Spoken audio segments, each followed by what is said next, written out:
Manalangin po tayo. Hallelujah. Dakilang Diyos Ama, maraming pong salamat sa aming pag-aawitan. Salamat dahil alam po namin na kayo po ang nangunguna po sa amin. Sa aming pagpupuri, Panginoon, kami nagpapasalamat sa inyo. At ganoon din sa aming pag-uusapan ngayon, sa aming pag-aaralan. Kayo nga po ang manguna at gumabay sa amin sa lahat ng iyong naisin para naming maintindihan, maunawaan, o Diyos, aming binubuksan ang aming puso, ang aming isipan. Lord, gamitin mo lamang po akong isang instrumento, Panginoon, ng iyong pagpapala. Gamitin mo po ang aking bibig para maunawaan, Panginoon, ang iyong salita. Gamitin mo po ako, Panginoon, hanggang sa umpisa, gitna, hanggang sa dulo, Panginoon, ng mensahe pong to. Maraming pong salamat sa inyo po lahat ng kapurihan. In Jesus' name, Amen. Sige po, pagpapatuloy po natin ngayon ang ating part 2, Finding Rest in God's Perfect Love. Part 2 po yan. Dahil ngayon po ay month of February, alam nyo na po, Love Month. Talagang punong-puno ang buwan ng pag-ibig. Kaya talagang napakagandang pag-usapan sa buwan na ito ang pag-ibig. Kaya pag-uusapan ho natin ang pag-ibig, kaya ang tanong ko ngayon sa inyo, what is love? Yan. Ano po ba ang pag-ibig sa Biblia? Yan ang tanong ko kasi karamihan, di ba, yung pag-ibig, para bang dati ako yung nasa bata, parang Islam book, what is love? Kaya ito, pero tingnan natin ang pag-ibig sa Bible, sa salita ng Diyos. 1 John 4:10. Tingnan po natin. Sabayin niyo po ako sa pagbabasa. This is love, not that we love God, but that He loved us and sent His Son as atoning sacrifice for our sin. Malinaw po dyan yung highlight, yung kulay dilaw po, na talagang mahal tayo ng Diyos. Binigay po niya ang kanyang bugtong na anak, ang ating Panginoong Jesucristo, para sa kabayaran ng kasalanan po natin. Okay po ba yun? Naririnig niyo ba? Para sa kabayaran ng kasalanan ho natin. Pero sa mga Kristiyano po ngayon, kung mapapansin nyo, karamihan, pinapakita nila or ini-expose nila kung gaano nila kamahal ang Diyos. Talaga ba, ibig sabihin yun, yung talagang pinagyayabang nila, pinagsusukdulan nila talaga na mahal ko ang Diyos, lalo na ho ngayon, malapit na si Semana Santa. Talagang marami hong magsasakripisyo. Pakikita nila yung sakripisyo nila sa Panginoong Hesus. Gusto nilang gayahin. Ipaglalandakan nila na mahal nila ang Diyos. Pero tingnan nyo ho dyan, yung nakaputi dyan, sabi dyan, not that we love God. Diba? Ibig sabihin lang ito, hindi dahil sa pag-ibig natin. Kung hindi, saan po? Dahil mahal tayo ng Diyos. Yung naka-yellow ho dyan, sabi, He loved us. Siya talaga yung unang umibig sa atin. Nakukuha niyo po ba? Ganyan ho tayo kamahal ng Diyos. Binigay niya yung bugtong na anak niya para sa atin. Yung magkaroon tayo, siya yung magbayad. Yung atoning sacrifice. Ano po ba yung atoning sacrifice? Ibig sabihin ho niya, siya po yung nagbayad na dapat nating kasalanan. Siya po yung napako doon sa krus ng Kalbaryo na dapat tayo ang nakapako doon. Tayo ang dapat kumuha ng sumpa, sakit, hataw, lahat ng mga sakit na kinuha niya doon sa krus ng Kalbaryo, dapat sa atin yun, pero kinuha ng Panginoong Hesus. Siya lahat ang kumuha noon, atoning sacrifice. Ibig sabihin, tinanggap niya yun. Ano dapat na natin gawin? Pwede po ba natin palakpakan ng ating Panginoong Hesus sa kabutihan niya? Di ba po? Yun yung pag-ibig na dapat tayo sana yung andun sa krus ng Kalbaryo. Pero, dahil sa pagmamahal niya sa atin, kinuha niya. Siya yung naging atoning sacrifice na para tayo mapawalang sala. He take our sin. Kaya ngayon makakaharap tayo sa ating Ama. Kaya maraming salamat sa ating Panginoong Hesus sa pag-ibig niya. Okay? Nagkaroon doon yun? Yung divine exchange sa krus ng Kalbaryo. Yung divine exchange na dapat tayo, ang ginawa niya, kinuha niya talaga. Ako talaga, ito sa akin bumabalik-balik lagi sa isip ko. Talaga, napakabuti. Halos talagang mangingiyak ka pag nakita mo, lalo na ngayong makita mo yung mga sugat niya na dapat tayo ang tumamo. Pero sa Kanya, kinuha niya, nagkaroon ng divine exchange. Kaya ngayon, ano natatanggap natin? Di ba? Pagpapala at biyaya. Amen po ba? Yun ang natanggap natin. Nagkaroon ng divine exchange. So, lahat ng pagpapala, nakuha natin yung biyaya, pinagkaloob niya. Pero yung kasakitan, kinuha ng Panginoong Jesus. Tingnan natin sa Romans 6:23. Basahin natin. For the wages of sins is death. Ano yun? But the gift of God is, eternal life in Christ Jesus our Lord. Yung kasalanan natin, talaga hahantong yan sa kamatayan. Hahantong yan sa kamatayan. Pero salamat sa Panginoong Jesus, yung nagkaroon ng divine exchange, nagkaroon tayo ng soul life. Ay, makikita nyo. Yung life na yan yung God's kind of life. Yung tinanggap natin ating Panginoong Jesus, pumunta sa spirito natin, saan? Sa born-again spirit natin. Di ba, last week, tinuro rin ni Pastora Berna, meron tayong three-part, spirit, soul, and body. Ngayon, yung spirit po natin, na born again po yun. Doon po pumasok ang Diyos, doon sa spirit natin, kaya naging like Christ na tayo. Kaparehas na tayo ni Kristo. Banal na tayo. Perfect and holy and righteous na po tayo. Amen po ba? Yun ho ang totoo. Kaya nagkaroon tayo ng buhay na walang hanggan. Zoe life. Tingnan pa natin isang patotoo sa 1 John 4:19. We love because He first loved us. Sino ang unang umibig? Kayo o ang Diyos? Di ba? Ang Diyos. Kaya ano ang dapat natin gawin? Ano magiging response natin? Di ba? Pagmamahal din. Ibibigay rin natin, siyempre, yung pagmamahal natin sa Diyos. Kaya katulad nga ngayon, di ba? Pumunta tayo. Alam ko, napakahirap dahil tanghali tayo, medyo inaantok, pero pinaglalabanan nyo dahil alam ko, nakita nyo yung pagmamahal ng Panginoong Sus sa krus ng Kalbaryo.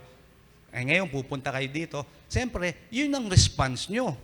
Yung pagmamahal na yon. Makikinig ako dahil alam ko may ituturo sa akin ng Diyos. Meron sa akin revelation ng Diyos. Pag-aaralan, meron tayong pinag-aaralan dito at magkakaroon tayo ng panibagong kaalaman at may pamumuhay natin ang salita ng Diyos.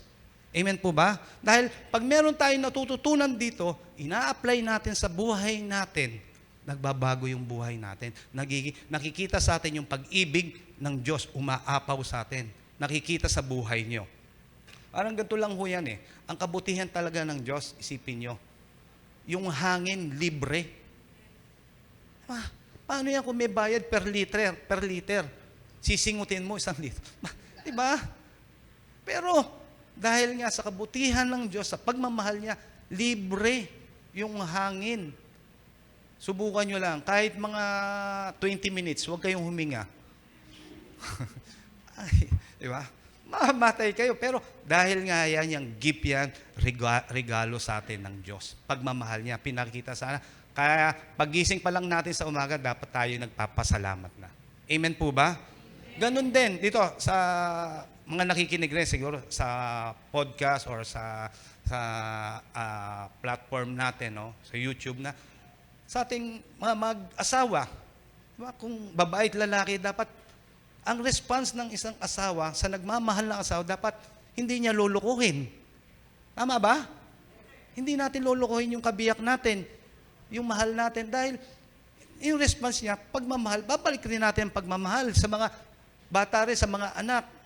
Dapat i-response nyo rin, pagmamahal din, dahil nakikita nyo, yung magulang nyo nagtatrabaho para pag-aralin kayo, ngayon, magsusumikap rin kayo mag-aral at makatapos dahil nakikita niyo yung magulang niyo, naghihirap sila para sa kinabukasan niyo.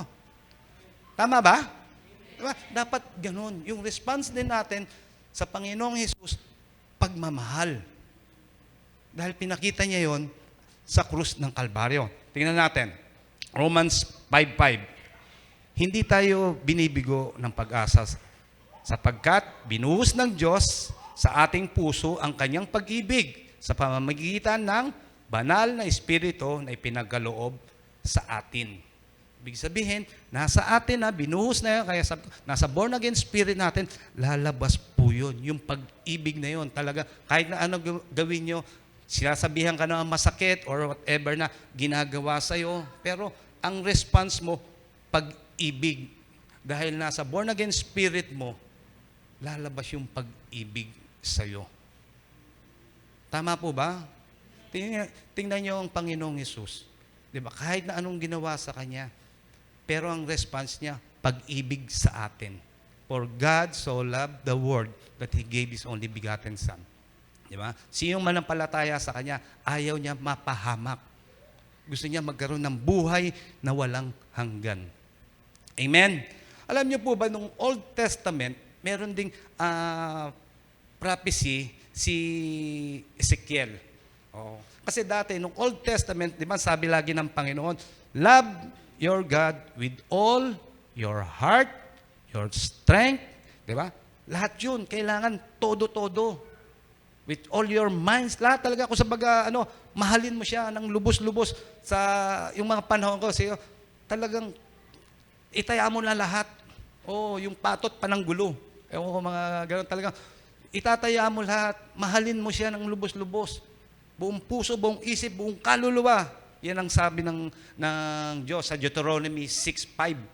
Mababasa niyo po yon. Pero ito si prophet si Ezekiel, okay? Yung book of Ezekiel, sabi niya, nakita niya sa prophecy niya na merong gagawin ng Diyos. Tingnan natin. Ezekiel 36 verse 26. And I will give you a new heart, and I will put a new spirit in you. I will take out your stony, stubborn heart and give you a tender, responsive, heart. Ibig sabihin, doon pa lang nung Old Testament, may prophecy na si Ezekiel dahil alam niya, matigas ang ulo ng mga tao dahil hindi natin kayang ma-perfect ang pagmamahal ng Diyos. Amen po ba? Sinong kaya nun? Na kaya niyang gawin na pagmamahal ng buong puso, buong kaluluwa, lahat ibibigay niya. Walang makakagawa nun. Dahil bagsak tayo sa kasalanan. Walang makakagawa nun. Walang perfect na makakagawa nun. Pero si Ezekiel, nakita niya, ganon ang gagawin ng Diyos. Bibigyan niya tayo ng yung pusong, tawag dito, mapagkumbaba, teachable heart, obedient heart. Si Ezekiel na yun.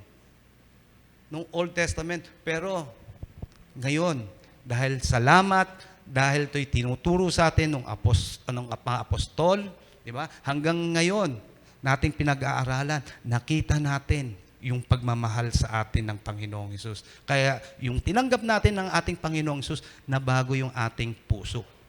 Amen po ba?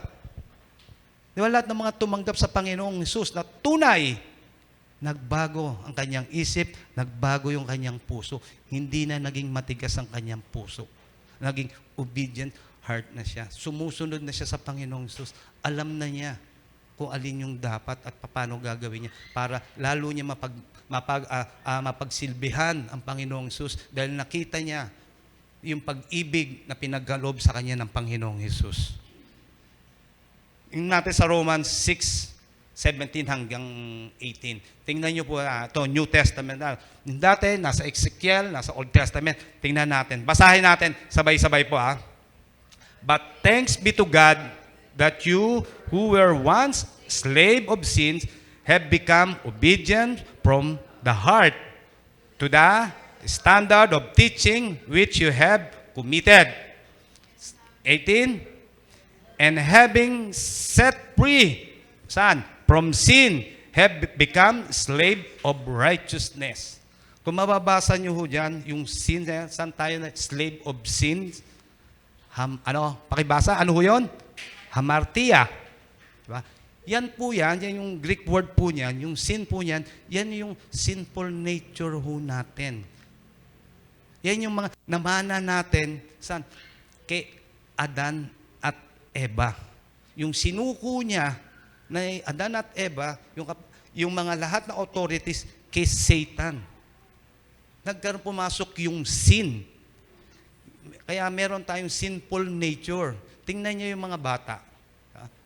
Mga bata, maliliit, di nyo namang inuutusan na magsinungaling, pero nakakapagsinungaling. Sino kumain ng candy? Ng chocolate? Hindi po ako, pero pag tinignan mo yung ipin niya, di ba, puro chocolate.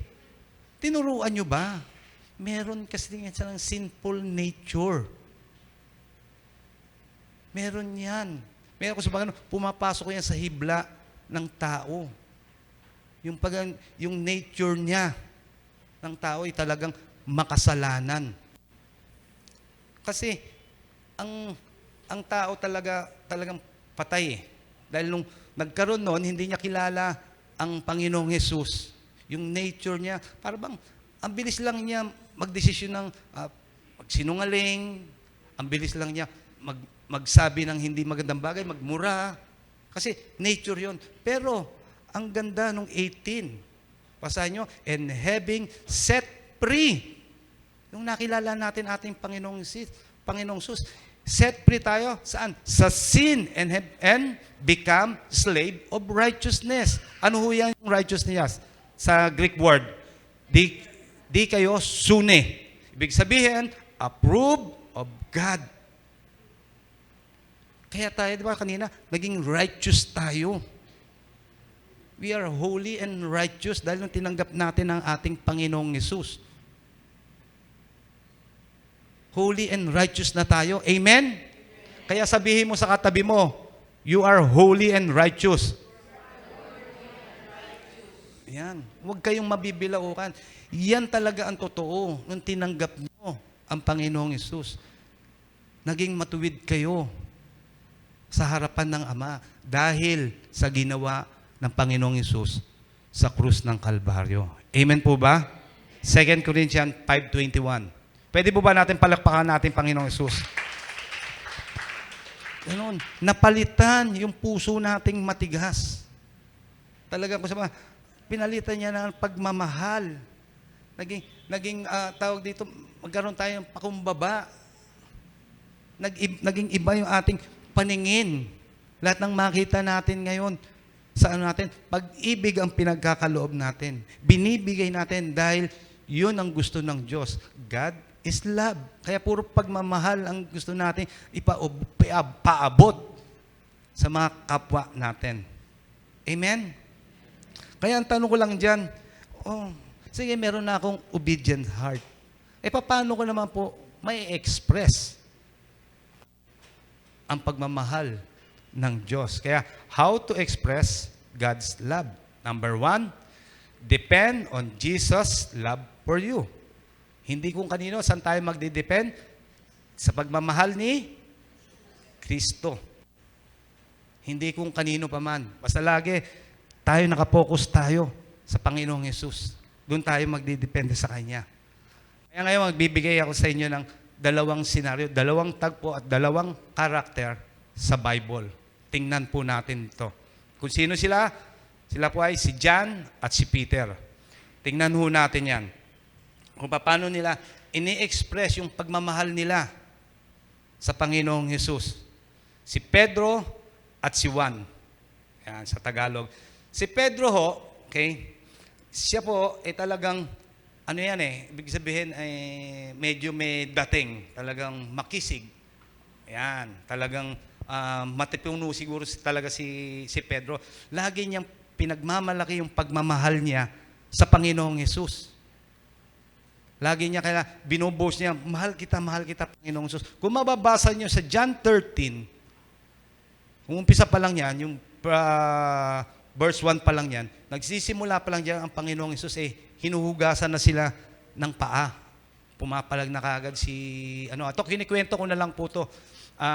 Mas maganda, basahin nyo rin po. Hinuhugasan niya yung paa ng mga disipulo. Si Pedro, sabi niya, Panginoon, ba't mahuhugasan yung paa ko? Dapat buong katawan. Sabi niya, dapat paliguan mo. May sinabi ang Panginoon, hindi dapat.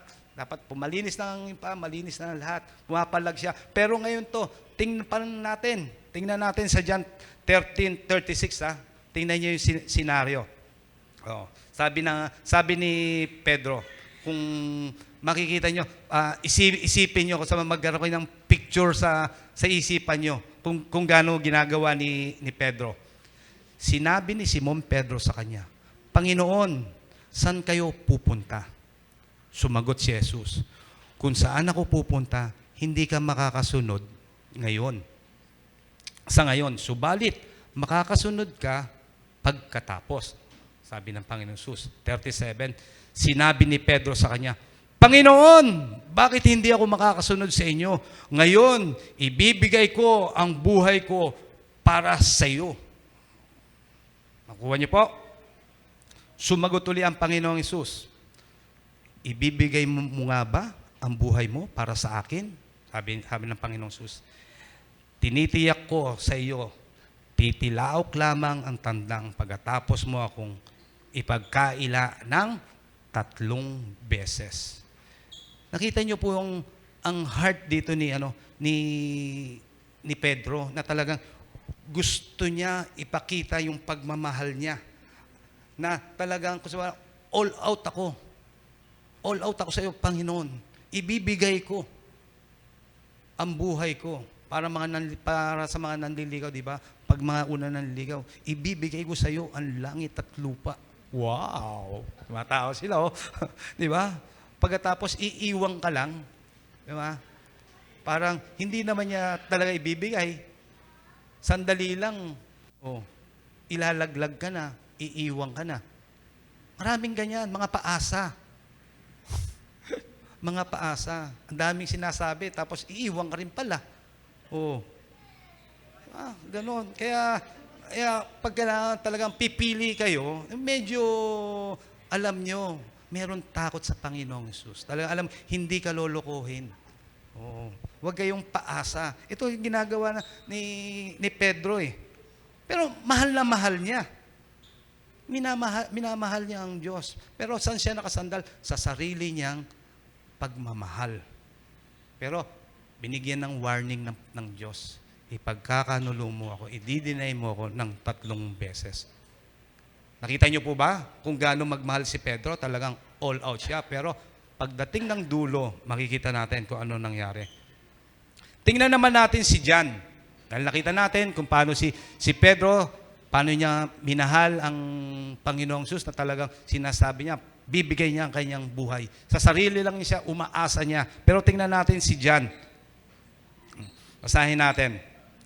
John 13, 23 hanggang 25. Now, there was leaning on Jesus' bosom one of his disciples whom Jesus loved. Simon Peter therefore motioned to him to ask who it was of whom he spoke. Tingnan nyo. Sabi ni Pedro kung nasaan siya, nakahilig siya saan? Sa dibdib. Nakita niyo yung bosom ho dyan? Sa Greek ho dyan is kolpos. Big sabihin, yung damit ho, dito ho niya yung damit, medyo makapal ho yun. Dito, nasa chest siya. Oh, pero ang denotes ho niyan, ibig sabihin yan, yung intimacy. Meron silang intimacy. Talagang gusto ni John na nakadikit siya lagi sa ating Panginoong Hesus. Gusto niya talagang dikit na dikit siya. Lagi kung saan pumunta, kailangan andun siya. Kasi diyan, nasa table lang sila eh. Yung ganyan, parang nasa Last Supper sila, andun siya. Sa table na yan, nakahilig siyang ganon. Ibig sabihin uli ng bosom, the upper part of the chest were a garment naturally folded to form a pocket. Ibig sabihin, andito, nasa dibdib niya yung dibdib or yung tenga ng ating apostol na Juan, si Juan. Ito yung unang senaryo. Pero tingnan natin pa yung 25. Isang senaryo, yung tagpupang nun. Then, leaning back on Jesus' breast, he said to him, Lord, who is it? Another yan. Nasa breast naman siya. Ano ibig sabihin niya sa Greek word? Yung breast yan? Stetos. Breast or nasa chest. Pero meron pa rin intimacy. Di ba pag yung pumunta kayo sa doktor, meron siyang stethoscope. Di ba pinakikinggan yon? Pag minsan dati, alam ko nakita yung mga bata, pag ganun sa stethoscope ng doktor, pipitiking ganun, pak! Pag pinitik yun, di ba? Sakit, gagano. Kasi, yun yung pinakikita dito, yung breast na meron siyang intimacy pa rin dito. Gusto ni Pedro na marinig yung heartbeat ng ating Panginoong Hesus. Dito sa verse 25 na to. Yung intimacy nila. Mapakinggan ni Juan. Ano yung gustong sabihin ng Panginoong Hesus. Kaya dalawa, yung bosom, intimacy pa rin. Di ba? And then yung breast, intimacy pa rin. Ngayon, paano naman sa ating mga beloved na paano natin mapapakinggan ang heartbeat ng ating Panginoong Hesus? Paano? Sa pamamagitan, pagbabasa, manalangin, di ba? Magpuri sa Panginoong Hesus. Kasi doon nagsasalita ang Diyos. Pag nagbabasa kayo, makikita nyo, sumasagot ang Diyos sa inyo. Nakikita nyo, kino-comfort ka niya doon sa salita niya. Makikita mo kung anong ginawa ng Panginoong Hesus para sa iyo. Hindi ka na magiging imo. Ay, sasabihin, ito pala, mahal na mahal ako ng Panginoong Hesus. Binigay niya yung sarili niya. Bakit pa ako mag-iimo-imo? Mahal na mahal ako ng Panginoong Hesus. Dapat ko, anong gawin? Dapat pa ako maging malakas. Dahil merong nagmamahal sa akin. Amen? Kaya, ulit mga kabilabed, gusto nating marinig ang heartbeat ng Lord. Magbasa tayo, salita ng Diyos, makinig tayo, manalangin tayo, magpuri tayo sa ating Panginoong Hesus. Amen? Yan ang gusto niya. Bigyan natin ng time yan. Lalo tayong lalago, lalo tayo magkakaroon ng intimate relationship sa Panginoong Hesus. Yung intimacy natin, lalo kayo mapapahanga. Tingnan yung kanina. Diba? Isipin nyo yung si Ezekiel, alam niya dahil ginawa niya from Old Testament, diba? Kahit ang mga tao doon matitigas ang ulo, pero alam niya, gagawin niya, magkakaroon ng pusong masunurin ang mga tao. Amen. Tingnan natin diyan. Sa dalawang nakita natin, yan, si Peter at si John. Again, si Peter, saan siya sumasandig? Sa pag-ibig, kaninong pag-ibig? Di ba sa pag-ibig niya? Sa sarili lang niya. Ako, mahal kita. Mahal kita, Panginoong Hesus. Mahal kita. Pero si John, kanino siya nakasandig? Di ba? Sa Panginoong Hesus, sa perfect love ng ating Panginoong Hesus. Amen? Hindi kung kanino pa, kundi doon sa perfect love ng Panginoong Hesus. Isipin nyo, hanggang mapako ang Panginoong Hesus, sinong natira doon? Tanong ko sa inyo, sino? Di ba si John? Kaya andyan siya. Di ba? Si Pedro, takbo, manok. Takbo, atapang-atao, takbo, 3 beses. Si John lang ang natira doon. Kasi, nakita ni John na dapat sumandal siya sa pag-ibig ng Panginoong Hesus. Perfect ang love ng Panginoong Hesus. Say amen. Amen. Di ba? Amen po. Wala nang iba. Ang Panginoong Hesus lang. Doon lang tayo uhugot sa Kanya ng pag-ibig. Dahil perfect ang pag-ibig niya sa atin. 1 John 4:18, there is no fear in love, but perfect love casts out fear. Ito, binanggit na po ito last week ni Pastora Berna. Pero napanood niyo po ba yung reels niya? Parang di nonood Pinaliwanag niya. 1 John 4:18, ang ganda ng paliwanag niya. Ngayon, assignment niyo yan, panoorin niyo. Ang ganda.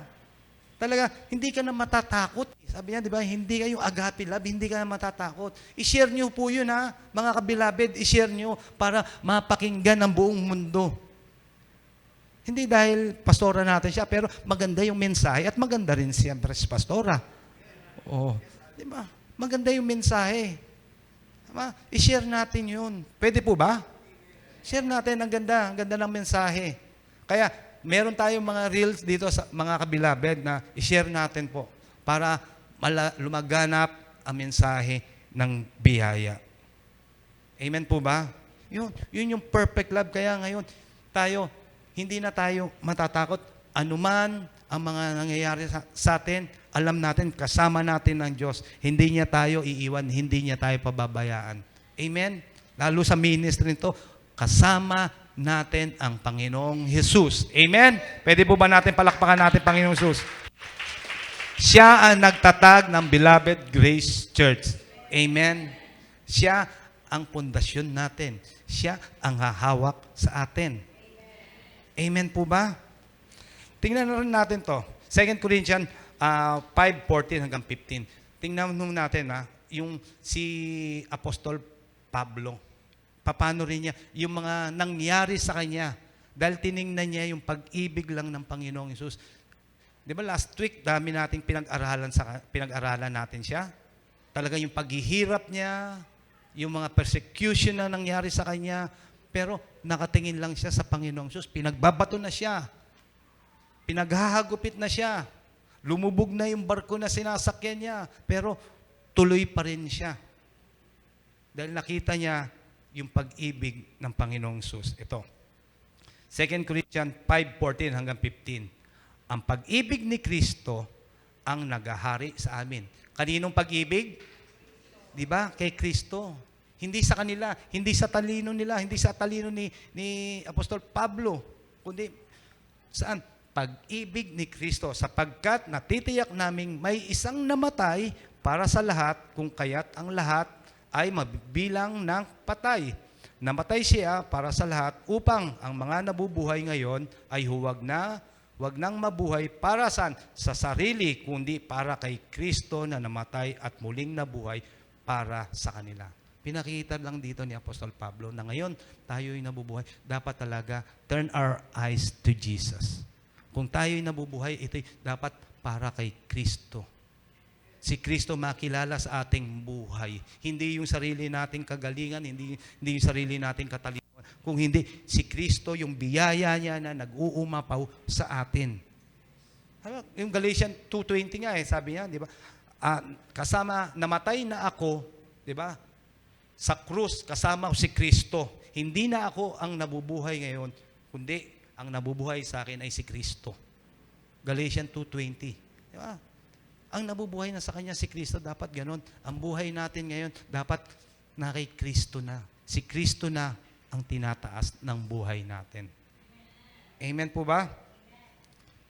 When you depend on your own love for Christ, you may falter.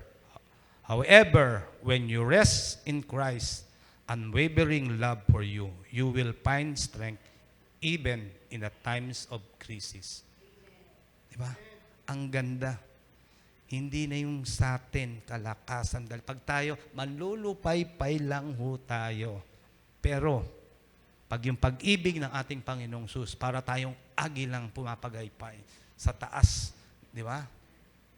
Lahat ng storm, lalagpasan natin dahil kasama natin ang ating Panginoong Sus. Pero, kung sarili mo lang, doon ka lang nakatingin, hindi sa pag-ibig at tinapos ng ating Panginoong Hesus sa krus ng Kalbaryo, mapapagod at mapapagod ka. Pero ang Panginoong Hesus, laging andyan, kaagapay natin siya. Siya ang magiging sandigan natin. Number 2, how to express God's love. Number 1, depend on Jesus' love for you. Number 2, confess God's love for you. Kailangan po natin dinideklara ang ating mga pinaniniwalaan. Ibukan natin ang ating bibig. Panginoong Hesus, naniniwala ako. Sa lahat ng nakasulat dito sa Biblia, lahat ng pangako mo, lahat ng blessing mo, pinaniniwala ako, dinideklara ko na mangyayari sa buhay ko. Tingnan natin, Matthew 12:34. For out of the abundance of the heart, the mouth speak. Ibig sabihin, kailangan lahat ng mga ini-speak natin or kino-confess natin, dapat natin paniwalaan. Dahil dito, nanggagaling kung saan sa ating puso, yung powerful voice na pinakikinggan ng Panginoon. Sa bibig natin, doon nanggagaling, doon sa puso natin at binubukan natin ang ating bibig. Proverbs 18:21. Dalawang magkaiba po salin po yan. New King James tsaka NLT. 21. Death and life are in the power of the tongue, and those who love it will eat its fruit. Tingnan natin sa NLT. The tongue can bring death or life. Those who love to talk will reap the consequences. Ibig sabihin, kung negative ang laging sinasabi mo, di ba? Magkakaroon ng effect sa buhay mo. Pero kung laging magandang sinasabi mo sa buhay mo, makikita mo, magiging masaya ang buhay mo. Kasi blessing and curse nanggagaling sa bibig natin. Kaya dapat tayong mananampalataya. Dapat ang kinukumpes natin sa ating bibig ay puro magaganda ang ating sinasabi, puro pagpapala. Tama po ba? Ganyan ang dapat natin binibigkas sa pamilya natin, sa mga kaibigan natin, sa mga mahal natin sa buhay. Lagi mga pagpapala. Huwag curse. Oh. Alam nyo, huwag nyo nang tingnan yung mga iba. Di ba? Yung ibang mga magulang, yung mga wala pa naman sa Panginoon, di ba? Pag nagsasabi sila, nakukuha ng bata kasi pag laging puto seko, naririnig ng bata, makita mo ilang taon, yung bata, yun din ang sinasabi. Yun din nagiging curse din sa kanila. Dahil yun ang lagi na naririnig. Pero kung sa atin, di ba? Ang lagi natin sinasabi ay pagpapala, pagmamahal na binibigay sa atin ng Diyos, makikita at maririnig to ng mga mahal natin sa buhay, makikita nila, ang laki lang na pinagbago mo. Amen po ba? Sa atin pa lang nagsisimula dahil nakita natin yung perfect love ng ating Panginoong Hesus. Kaya napakahalaga po ng confession natin kung ano yung mga ating mga binibitawan. Tingnan natin sa Greek word yung confession. Ang ibig sabihin yan, homologeo. Means, yung homo means the same. Ibig sabihin, parehas siya, nakikiayon ka. Yung logos means word. Nakikiayon ka. Kaya kailangan tingnan mo yung salita ng Diyos, kailangan natin sang-ayunan. Pag sinabi ng Diyos, ika'y magaling na, tanggapin mo, you are healed. Pag pinagpala ka, sabi ng Diyos, pinagpala ka na. Kailangan pareho kayo ng mind ng Diyos. Yung word na nababasa mo sa salita niya, sang-ayunan mo. Huwag mong kontrahin. Magaling na ako, nabasa ko, sabi ng 2 Peter, di ba? You are healed by your stripe. Hindi naman. Kinukontra mo. Huwag ganon. Kailangan the same kayo. Same ang meaning nyo. Lord, salamat. By your stripe, I am healed. I-declare nyo lagi yun. Ako'y pinagpala na ng lubusan.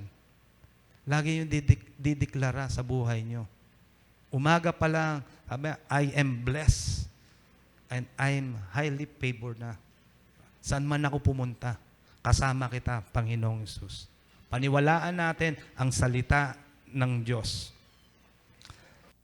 Tingnan natin si John, kung paano, bakit niya laging dinideklara. Ano ba ang tawag kay John? Di ba? Sabi sa kanya, the disciple whom Jesus loved. Tama ba? Yan ang sinasabi lagi ni John. Lagi makikita nyo dyan sa John 13, John 19:26, sa John 22, mga ilang verse po dyan, makikita nyo. Lagi nyo siyang makikita, dinideklara kasi niya. Ibig sabihin, siya yung nagsasabi. Sino ba sumulat ng John? Tama, si John.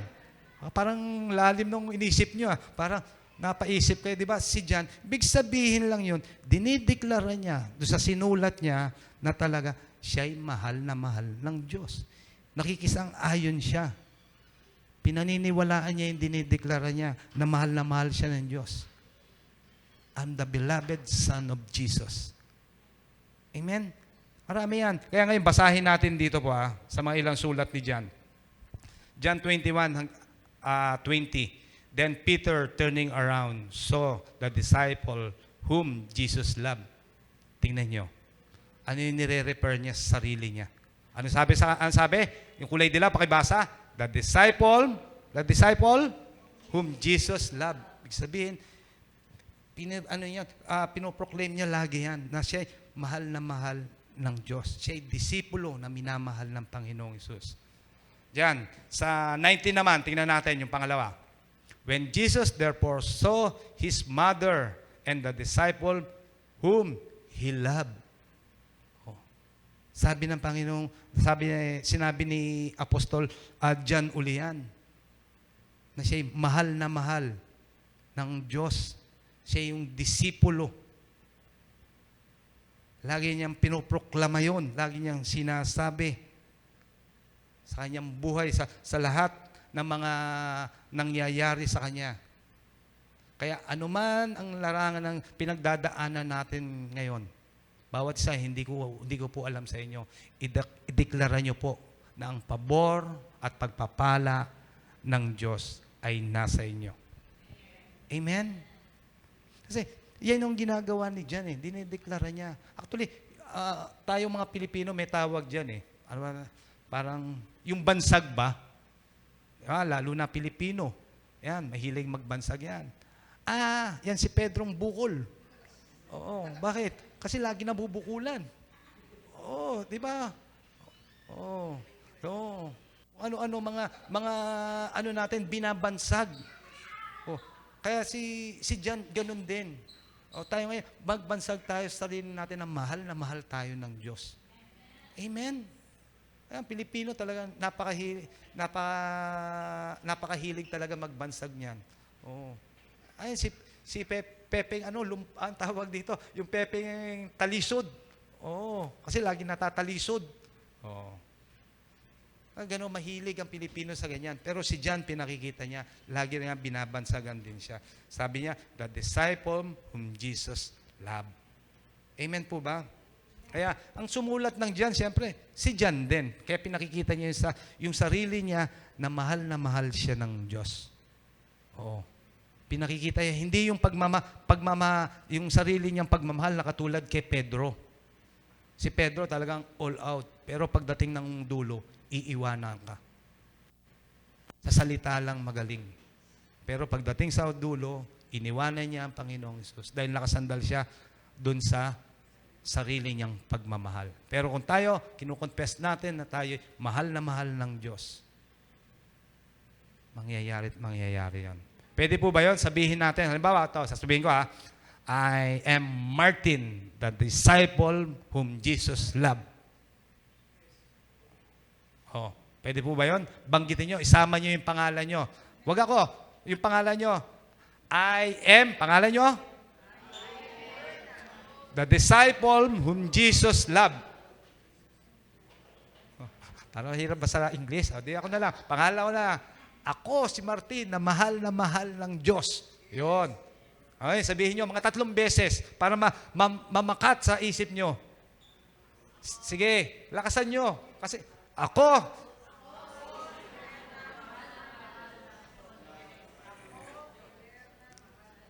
Amen. Amen. Palakpakan po natin ang Diyos. Pagising nyo pa lang po sa umaga, banggitin nyo na po yan. Mahal na mahal ako ng Diyos. Tapos kuritin nyo yung pisngi nyo. Opo. Makikita nyo. Yung umaga nyo talagang sunshine na sunshine. Talaga ako sa nakangiti kayo. Kahit na ano ang pinagdadaanan nyo, yung makita nyo mga bagay, lagi kayo nakangiti. Dahil alam nyo, ang backup nyo, yung pag-ibig ng Diyos. Amen? Ganyan si Juan. Nakasandal siya sa pag-ibig ng Diyos. Kaya tayo, mga kabilabed, sumandal tayo sa pag-ibig ng ating Panginoong Hesus. Kaya ito po ang iiwanan ko po sa inyo. Yan. Ang beloved thought. Pakibasa. Jesus loved me. I am His beloved. Pakiulit, pakilakas. Jesus loves me. I am His beloved. Sige po, tapos na po ako. Then, manalangin po tayo. Hallelujah. Thank you, Lord Jesus, sa iyong mga salita na talagang tunay at tumatago sa aming puso. na ang iyong pag-ibig, O Diyos, ay hindi nagbabago. Salamat dahil ikaw ay laging tapat sa aming buhay. Ano man ang aming mga pangyayari sa buhay po namin, kami nakasandal sa iyong pag-ibig. Dahil alam po namin kung ang pag-ibig lamang namin, Panginoon, ang mangunguna, O Diyos, ito'y walang kabuluhan. Ito'y hindi magiging sapat. Pero ang pag-ibig mo, Panginoong Sus, sapat na sapat at lubusang nag-uumapaw, O Diyos, sa aming buhay. Kaya maraming salamat po, Panginoong Sus, na hindi ka nagbabago noon, ngayon, at magpakailanman. Lagi naming i-confess, Panginoong Sus, na kami disipulo mo na iyong minamahal. At kami gagamitin mo sa iyong ministeryo na ang bawat isa rito, O Diyos, ang kanilang buhay, ang kanilang pamilya, Panginoon, ay gagamitin mo pagbabahagi ng ministeryo, ng pag-ibig mo, Panginoong Sus, na tinapos mo sa krus ng Kalbaryo, na makikita nila ang iyong pag-ibig sa buhay nila, sa kanilang pamilya, na makita ang tunay na pagmamahalan ay nagbubunga sa kanila, O Diyos. Maraming salamat po, Panginoong Sus, na hindi ka nagkukulang sa aming buhay, sa aming kalakasang pisikal, sa aming kalakasang espiritual, na ikaw'y tapat sa amin. Maraming pong salamat, Panginoon, sa mga revelation na pinagkaloob mo sa amin sa araw pong to, na buong linggo, Panginoon, ito'y aming magagamit, makikita po namin, Panginoon, na ang iyong pag-ibig ay tapat sa amin. Maraming pong salamat, Banal na Espiritu Santo, na ikaw lagi nagko-comfort sa amin sa bawat buhay, bawat oras na aming buhay. Thank you, Lord Jesus. Amen and amen.